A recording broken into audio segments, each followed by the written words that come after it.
Au cours des années 1960, Christian Dente débute dans les cabarets, rive gauche, tels qu'au Cheval d'Or, à la Colombe, à l'Écluse avec un groupe d'amis intitulé La Nouvelle Chanson. Ses textes du moment sont Voyage à Dieppe, Idole de la Poisse, Isabelle, Un miracle, Dans ma coquille. Au fil des années, entrelaçant ces deux passions, la chanson et le théâtre, il devient directeur du théâtre Daniel Sorano, rebaptisé Espace Daniel Sorano, à Vincennes, puis d'une école d'art dramatique à Strasbourg. Il joue entre autres avec Pierre Debauche, Jean-Louis Hourdin, Jean Maïssonave, Antoine Vitesse ou encore Guy Rétoré.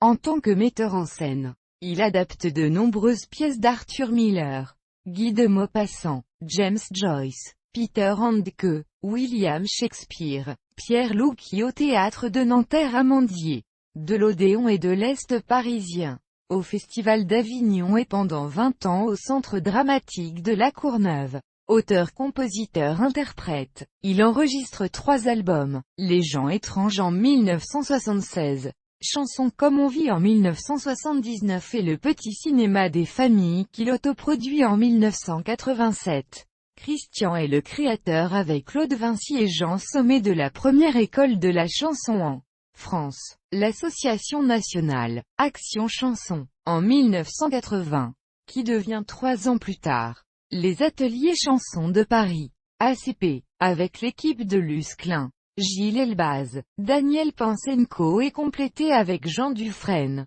Durant l'automne 2000, il passe le relais des ACP à une jeune équipe d'anciens. L'association se rebaptise ACP La Manufacture Chanson.